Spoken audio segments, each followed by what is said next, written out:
Rockford, Illinois wasn't the kind of place where people just disappeared. It was a quiet, Midwestern town known for its tight-knit community and uneventful nights. That's why, when Adam Carter, a 32-year-old elementary school teacher, vanished without a trace, it shook the town to its core. Adam was well-liked, responsible, and lived a simple life.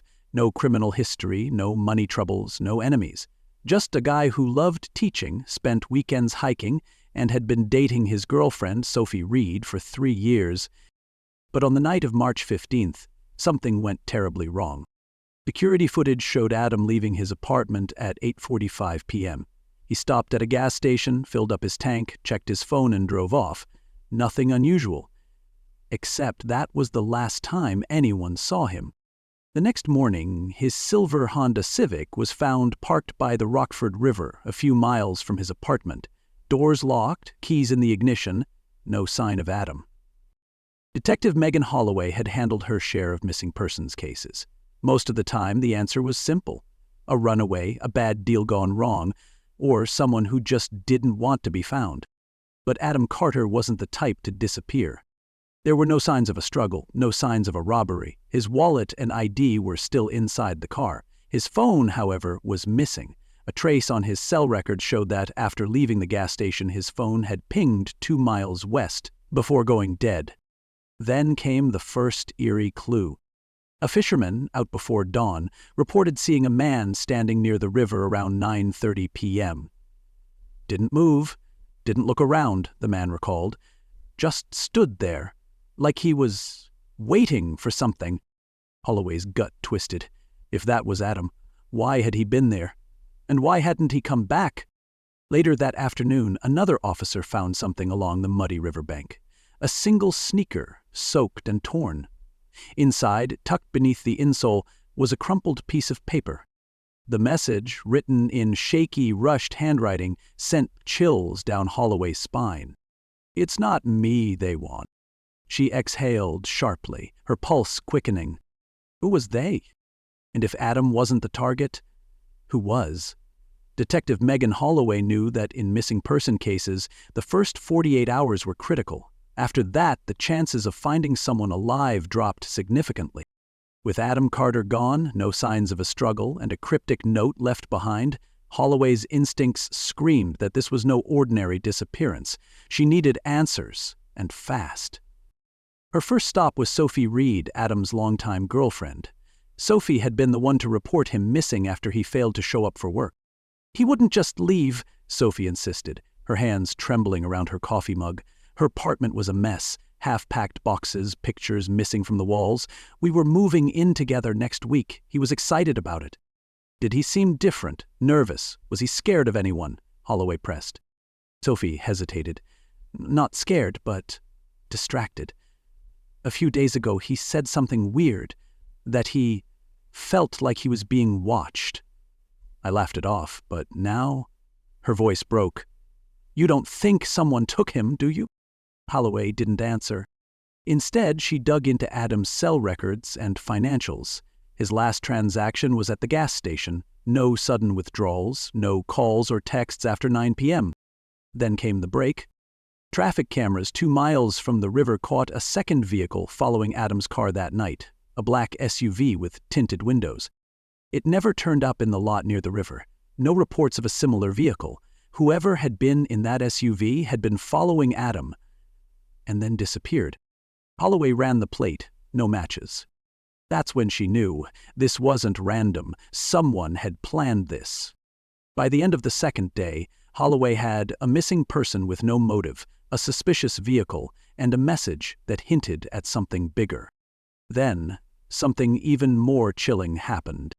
Adam's phone turned back on. It pinged from a motel 40 miles away in a rundown town off the interstate. Holloway grabbed her badge and rushed to the scene. When she arrived at the motel room, she found Adam's phone lying on the bed. Next to it was another note. This one was even more disturbing. Too late. Detective Megan Holloway stood in the dimly lit motel room, staring at the chilling note on the bed. Too late. Adam Carter's missing phone lay beside it, its screen dark, as if mocking her. How had it gotten here? Had Adam been here, or had someone left it for her to find? Holloway's heart pounded as she scanned the room. The air smelled of damp carpet and cheap cleaning supplies. The bed was unmade, but there were no suitcases, no clothes, no signs that anyone had stayed here long. Whoever had left this note had done it deliberately, to send a message. She bagged the phone and the note for forensics and stepped outside. A flickering neon sign buzzed above the entrance, and beyond the cracked pavement of the parking lot, she saw the black SUV from the traffic cam footage. Empty. No fingerprints inside, no registration. Whoever owned it had wiped it clean. Frustration burned in Holloway's chest. Someone was always one step ahead. Back at the station, she dug deeper into Adam's life. If someone had wanted him gone, there had to be a reason. That's when she found something buried in his past. Years ago, Adam had testified in a criminal case, a hit-and-run involving a wealthy businessman's son. The suspect, Nathan Cross, had been convicted, but not before his father, a powerful developer with a reputation for making problems disappear, had tried to silence Adam. Could this be payback? Holloway pulled up Cross's records. He had been released from prison 2 months ago. A sinking feeling settled in her gut. Had Adam been targeted because of something that happened years ago? Then her phone buzzed. Unknown number. Stop looking or he dies. Holloway's breath hitched. Was Adam still alive? Her fingers tightened around the phone. This wasn't just a missing persons case anymore. This was a race against time. Detective Megan Holloway felt the weight of the text message, like a fist to the gut. Stop looking or he dies. It confirmed what she had suspected. Adam Carter was still alive. But for how long? She had no time to waste. Holloway pulled every resource she had, tracing the burner phone that had sent the text. It pinged from a cell tower on the outskirts of town, near an abandoned industrial park, a place where no one would hear someone scream. She grabbed her gun and hit the road. The factory. The factory had been shut down for years. Rust covered the metal doors, and shattered glass littered the ground. Holloway's instincts screamed danger, but she pushed forward. Inside, the air was thick with oil and mildew. She moved cautiously, her flashlight beam cutting through the darkness. Then, she saw it. Fresh footprints in the dust. Someone had been here recently. Then she heard it. A muffled noise, weak, almost like a groan. She followed the sound through a long corridor, heart pounding.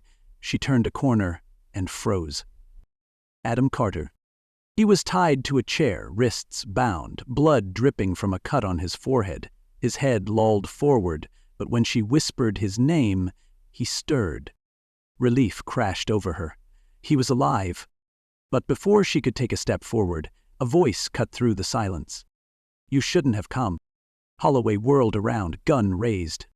A man stood in the shadows, face hidden beneath a hood. Cold, calculating. Nathan Cross. You should have left this alone, detective, he continued, stepping closer. Adam put me in prison. I lost everything. Now, it's his turn. Holloway's finger tightened on the trigger. You're not walking away from this, she said.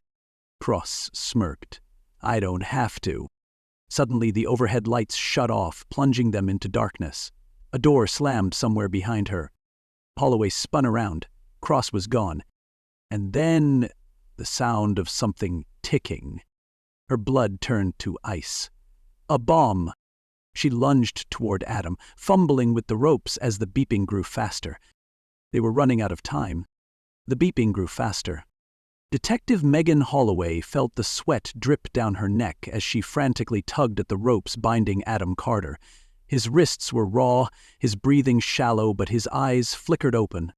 Hang on, Adam, she muttered, her fingers working quickly. The bomb was close. Too close. The red LED on the device flashed in rapid succession, ticking down with each agonizing second. Holloway's heart pounded in her ears.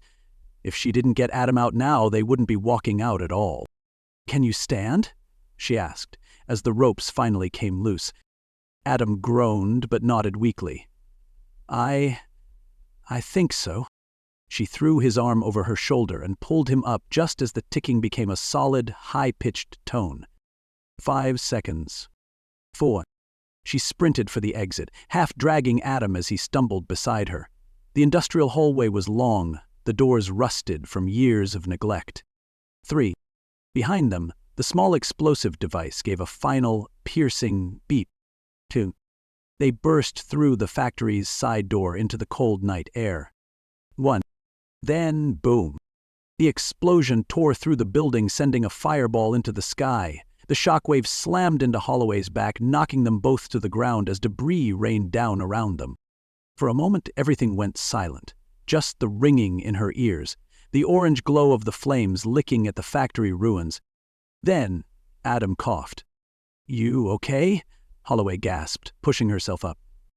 "Define okay," he croaked, blinking at the destruction behind them. But they weren't safe yet. A black SUV screeched to a halt nearby. The back door swung open. Nathan Cross. The fire cast an eerie glow on his face as he stepped out, a pistol gripped in his hand. His jaw was tight, his expression furious.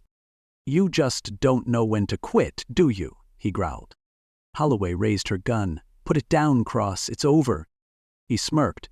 "No, Detective, it's just getting started."